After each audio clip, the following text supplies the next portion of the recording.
These great 3 hours begin with a simple question. Can being exposed to extremes skew your judgment? And how our world pushes humanity in so many parts of the world to extremes. How political choices can push people to the most extraordinary extremes. For our benefit, perhaps it's about a lorry driver who has driven through the night to bring you your next day Amazon delivery.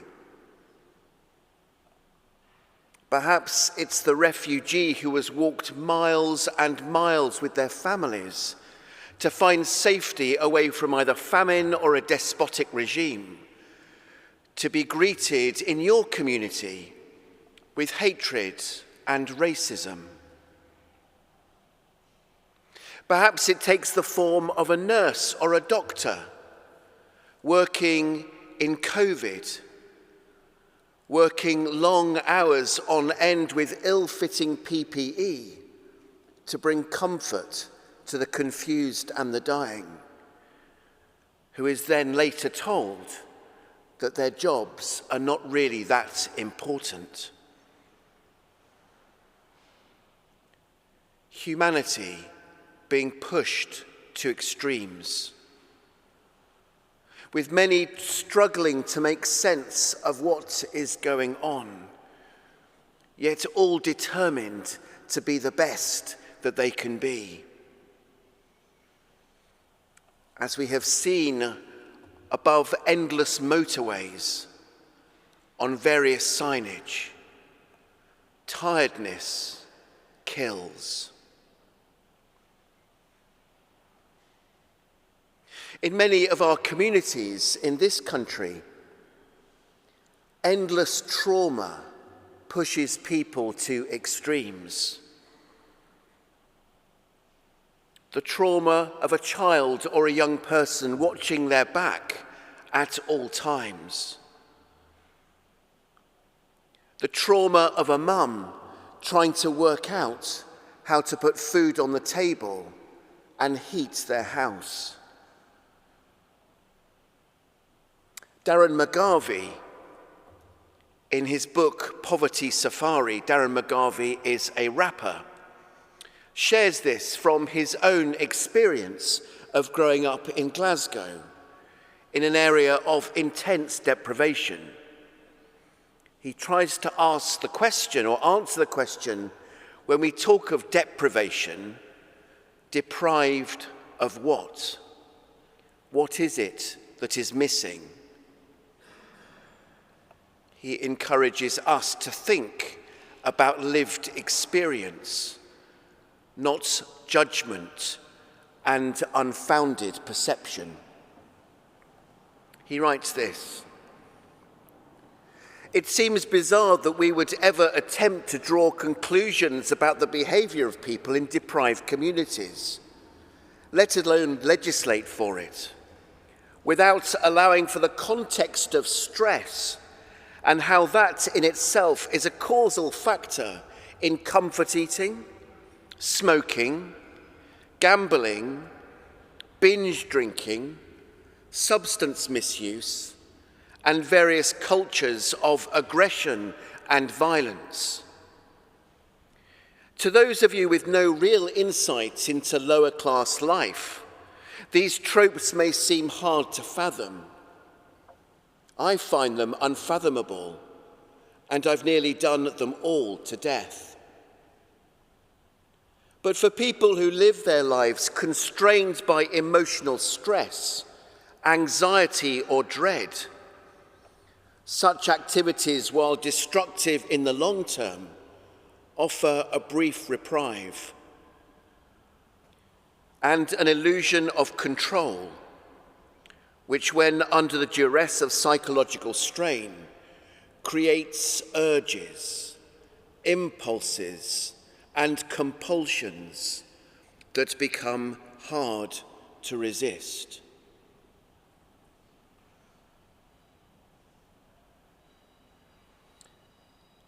Many live as a result of the decisions of particulars who live and work from particular thrones. And thrones and political decisions can create systems that in themselves create endless chaos, endless hurts, where those who sit on the thrones of power with no experience of this just do not understand. And they can often make this so disastrously wrong. But how can they understand? Peter, James, John, and Jesus are all knackered. They're exhausted from being on the road for 3 years, exhausted for now they are politically hunted animals. And certainly for 3 of them, in that garden before the arrest, they are literally in the dark. The global and timeless implications of this moment are beyond them. They just want to rest. These personal urges are there, it seems to me, for all of us. Can being exposed to extremes skew your judgment? This part of the narrative, this part of the Holy Week story tells us that self is important and self-preservation is a natural instinct. The need for sleep, the need for water, the need for food, the need for touch, the need for relationships. Many of us too, if we're honest, have a need for praise, to be needed, to be loved. And as we've heard already, many also experience strong desires for alcohol, for drugs, to control the situation, for sex, all satisfying the self. Self-preservation, self-defining. Peter, James, and John, the closest friends of Jesus, are sitting now on the throne of self. They've had enough. Their needs must be met, their eyelids are heavy, and it's time to slump on the ground. And what of you? What of your throne of self and your own needs for self-preservation?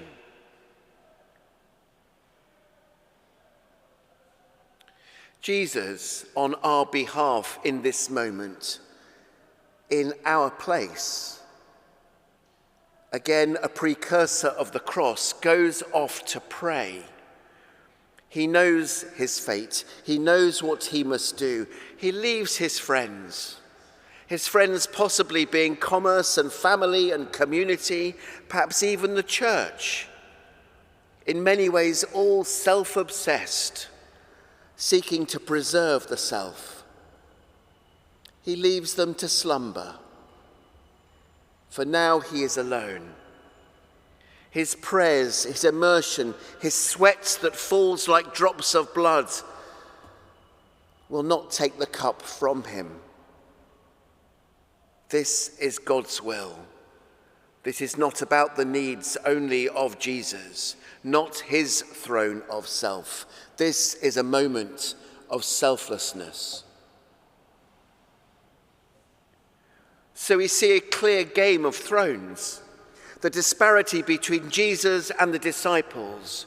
Jesus not succumbing, James, John, and Peter in the vocation of the moment, as regular human beings like you and I, must sleep. Sleep, a good thing. A lack of sleep, being exposed to extremes, can skew our judgment. It is only Jesus who can undertake all that lies ahead. But the moment of this throne comes to an end. It is time for those disciples to wake out of sleep. The hour is at hand. It is time for Jesus to be arrested. Sleep is over. When you're suddenly awoken from sleep, it can leave you confused and delirious. The throne of self-preservation when suddenly waking from sleep is very strong indeed, as each of us will understand. Jesus is arrested with a kiss and a crowd with clubs. This arrest speaks of violence, of threat, the sudden presence of Judas and the irony of that kiss. It is not surprising then that Peter takes out a knife and stabs Malchus, a high priest's slave. In Peter's confusion, and as we know in so many parts of London and beyond, stabbings change a community, change relationships. Stabbings often out of desperation and threat, fear, a deep devotion to the throne of self-preservation, in defense, in anger, in despair and confusion. Sadly, this is too familiar in many of our communities in this diocese, leaving a wake of hurt for generations to come. For a context of fear and defense and self-preservation, there are no winners. This part of the gospel comes alive in so many different ways. And yet we see with Jesus healing Malchus, taking Peter's place. Put away your swords. It's me you want. Take me. And in that moment, as a complete change from the throne of self-preservation, once again turning the world order, our order, upside down, Jesus demonstrates a throne of humility and love, a different throne, not the threat of fear that motivated Peter, Malchus, Judas, the stab victim, the perpetrator with the knife, the mental health sufferer, the alcoholic, the drug or the sex addict. Humility and love. So in the face of the cross, which throne do you really sit on?